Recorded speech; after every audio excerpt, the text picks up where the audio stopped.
आइए इस वीडियो में हम लोग मैथ के महत्वपूर्ण क्वेश्चंस पर चर्चा करेंगे जो आपके आने वाले एनएमएमएस एग्जाम के लिए काफ़ी महत्वपूर्ण होगा। तो इसलिए आप लोग वीडियो को ध्यान से देखिएगा और इस वीडियो के अंदर में हम आपको जो भी समझाने का प्रयास कराएंगे आप लोग उन सारे क्वेश्चंस को एक बेहतरीन तरीके से समझने का प्रयास कीजिएगा। तो चलिए दोस्तों, अब हम लोग इस वीडियो को शुरुआत करते हैं। तो चलते हैं पहले प्रश्न की ओर। तो यहाँ देखिए पहला प्रश्न कहता है वह सबसे छोटी संख्या ज्ञात कीजिए। वह सबसे छोटी संख्या ज्ञात कीजिए जिसे इतना से भाग देने पर एक भागफल जो है एक पूर्ण घन बन जाए। तो इस तरह के सवाल को किस तरह से बनाएंगे? तो जब ये कहेगा वह सबसे छोटी से छोटी संख्या, जब ये आपके प्रश्न में रहेगा वह सबसे छोटी से छोटी संख्या, उस स्थिति में इसका क्या निकालेंगे? हम लोग एलसीएम निकालेंगे। कभी भी जब भी आपको प्रश्न में ये दिखाई पड़े वह सबसे छोटी से छोटी संख्या ज्ञात कीजिए, तो उस स्थिति में उस प्रश्न का एलसीएम निकालेंगे। आइए इस प्रश्न को एलसीएम निकालने का प्रयास करते हैं। यहाँ देखिए कितना है, 2 3 6 2 5 है। इसका एलसीएम निकालिए। तो एलसीएम निकालिए तो देखिए यहाँ पे ये संख्या किस खाते से कटेगा? 2 3 5 5 6 5 11 11 2 13 13 5 18, यानी कि इन सारी संख्याओं का योग 3 से कट रहा है। इसका मतलब 3 से विभाज्यता का नियम क्या है? आप बताइए 3 से विभाज्यता का नियम क्या है? हम कैसे पता करेंगे कि वह संख्या, कोई भी संख्या 3 से कटेगा? तो सारी संख्या का योग कर देंगे।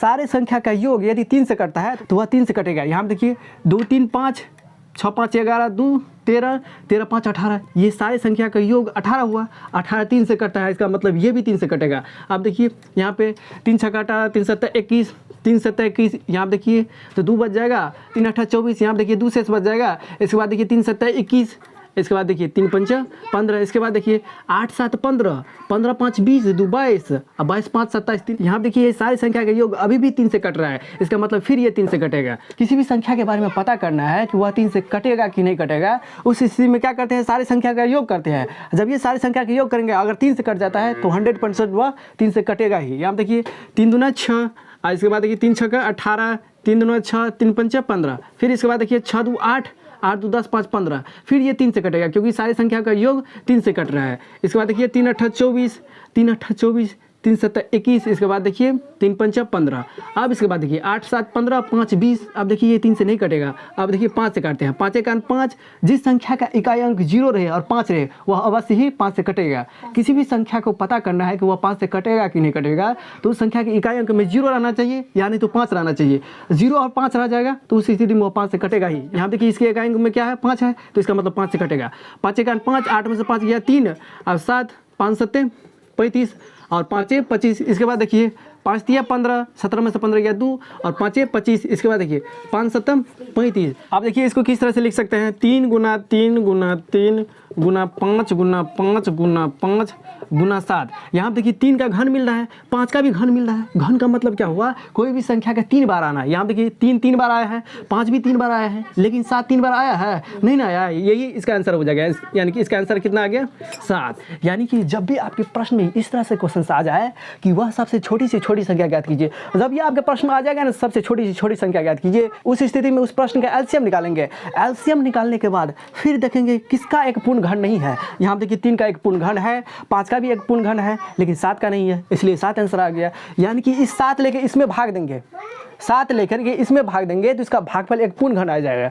समझ गए ना? तो इस तरह के सवाल को इसी तरीका से बनाया जाता है। अब मान के चलिए 256 को इस तरह से कह देगा कि वह सबसे छोटी से छोटी संख्या ज्ञात कीजिए जिसे 256 से भाग देने पर 256 से भाग देने पर भागफल एक पूर्ण घन आ जाए। तो 256 का भी क्या निकालेंगे? एलसीएम निकालेंगे। यहाँ देखिए 256 का निकालते हैं तो कितना हो जाएगा?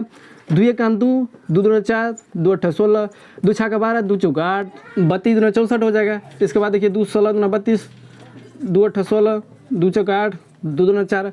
आप देखिए इसको किस तरह से लिख सकते हैं? तो 2 गुना 2 गुना 2 1 2 3 4 5 6 7 8, 2 गुना 2 गुना 2 गुना 2 1 2 3 4 5 6 7 8। अब देखिए ये घन लग गया, इसका भी घन लग गया, लेकिन यहाँ देखिए 2 गुना 2 इसका घन नहीं मिल रहा है, यानी कि इसका आंसर क्या आ जाएगा? 4 आ जाएगा। यहाँ देखिए ना इसका घन नहीं मिल रहा है। 2 गुना 2 एक और 2 आता है तब ना घन होता है, तो इस तरह से इसका आंसर कितना आ जाएगा? 4 आ जाएगा। अब 192 को सॉल्व कीजिए। इस तरह से क्वेश्चन पूछेगा वह सबसे छोटी से छोटी संख्या ज्ञात कीजिए जिसे 192 से भाग देने पर भागफल एक पूर्ण घन बन जाए। तो यहाँ देखिए 192 को करते हैं हम तो कितना हो जाएगा?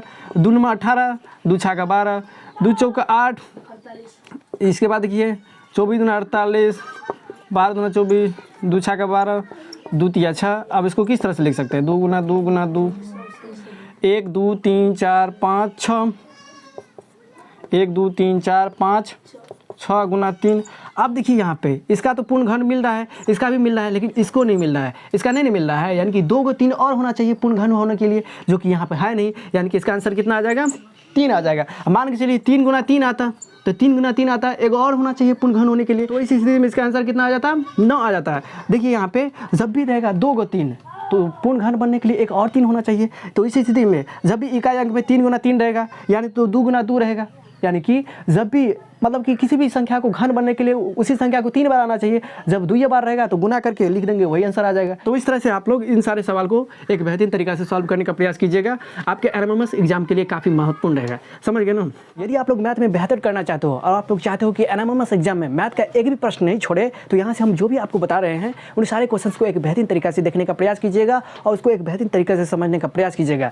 यहाँ देखिए प्रश्न किस तरह से पूछ रहा है, वह छोटी से छोटी संख्या ज्ञात कीजिए जिसे 320 से गुना करने पर, वह छोटी से छोटी संख्या ज्ञात कीजिए जिसे 320 से गुना करने पर पूर्ण घन बन जाए। तो इस तरह के सवाल को किस तरह से बनाएंगे, जब भी आपके प्रश्न में रहेगा वह छोटी से छोटी संख्या ज्ञात कीजिए, उस स्थिति में उस प्रश्न का आप लोग एलसीएम निकालिएगा। तो यहाँ पर भी हम लोग एलसीएम निकालते हैं, जब भी आपके प्रश्न में रहेगा वह छोटी से छोटी संख्या ज्ञात कीजिए, उस स्थिति में उस प्रश्न का क्या निकालेंगे, एलसीएम निकालेंगे। यहाँ देखिए 320 का एलसीएम निकालते हैं। देखिए यहाँ पे 2 एकम 2 2 छक्का 12, इसके बाद देखिए 2 8 16, इसके बाद देखिए 40, इसके बाद देखिए 20, इसके बाद देखिए 10, इसके बाद देखिए 2 पंच 10। यहाँ देखिए आप देखिए इसको किस तरह से लिख सकते हैं, 2 गुना 2 गुना 2, 1 2 3 4 5 6, 1 2 3 4 5 6, इसके बाद देखिए 5। अब यहाँ देखिए कौन सी संख्या एक पूर्ण घन के रूप में नहीं है। यहाँ देखिए 2 का देखिए यहाँ पे 3 को 2 मिल गया, यानी कि ये एक पूर्ण घन हो गया, ये भी एक पूर्ण घन हो गया। यहाँ देखिए ना 1 2 3 4 5 6, यहाँ देखिए ये भी पूर्ण घन हो गया। यहाँ से देखिए यहाँ से भी 2 का पूर्ण घन मिल गया, यहाँ से भी 2 का पूर्ण घन मिल गया, लेकिन यहाँ पे 5 का पूर्ण घन हुआ है, यानी कि 5 को पूर्ण घन बनने के लिए 3 को 5 होना चाहिए, जबकि यहाँ पे 1 ही को 5 है, यानी कि यहाँ पे 2 को 5 और बढ़ जाएगा, तो इस 5 का क्या हो जाएगा, एक पूर्ण घन हो जाएगा। यानी कि पूर्ण घन होने के लिए 2 5 की आवश्यकता होगी, तो जितनी 5 की आवश्यकता होगी वही इसका आंसर आ जाएगा, यानी कि इसका आंसर कितना आ जाएगा 25 हो गया इस तरह से आंसर। तो जब भी इस टाइप का क्वेश्चन आपके एनएमएमएस एग्जाम में आ जाए, तो इस स्थिति में आप लोग प्रश्न को एक बेहतरीन तरीका से पढ़ना है। वह सबसे छोटी से छोटी संख्या ज्ञात कीजिए जिसे 320 से गुना करने पर पूर्ण घन बन जाए।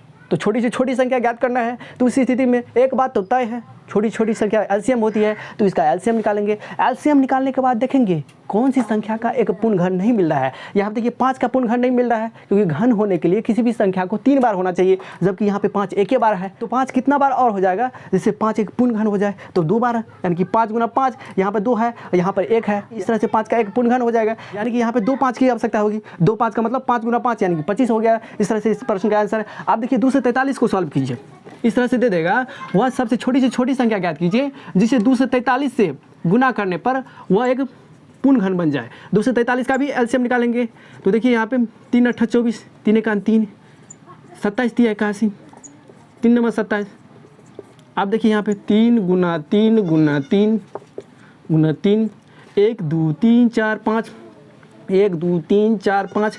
आप देखिए यहाँ पे ये 3 का तो एक घन मिल रहा है, लेकिन यहाँ पे घन होने के लिए कितना और 3 होना चाहिए, तो 1 के 3 ना होना चाहिए। तो जितना की आवश्यकता होती है वही इस तरह के सवाल का आंसर होता है। एक और यहाँ पे 3 आ जाएगा, तो क्या हो जाएगा, इस प्रश्न का आंसर आ जाएगा। तो यानी कि 1 3 की आवश्यकता होगी इस 3 को पूर्ण घन बनने के लिए, तो इसका आंसर 3 आ गया। तो इस तरह के सवाल को किस तरह से बनाना है आप लोग एक बेहतरीन तरीका से समझ चुके होंगे। तो इस तरह के सवाल आपके एनएमएमएस एग्जाम में किस तरह से पूछा जाएगा, इसके बारे में आप लोग एक बेहतरीन तरीका से समझ चुके हैं। देगा वह सबसे छोटी से छोटी संख्या ज्ञात कीजिए जिसे 2 से 43 से गुना करने पर पूर्ण घन बन जाए। तो सबसे छोटी से छोटी संख्या एलसीएम होती है, यानी कि इस टाइप के सवाल में एक बात तो तय है, कन्फर्म है। इस टाइप के सवाल को बनाने के लिए हम लोग एलसीएम निकालेंगे। फिर एलसीएम निकालने के बाद देखेंगे कि कौन सी संख्या पूर्ण घन के रूप में नहीं है, तो उस संख्या को पूर्ण घन होने के लिए और कितनी की आवश्यकता होगी, जितनी की आवश्यकता होगी वही इस तरह के सवाल का आंसर होगा। समझ गए ना। तो इस तरह के सवाल को इसी तरह से बनाया जाता है। अब मान के चलो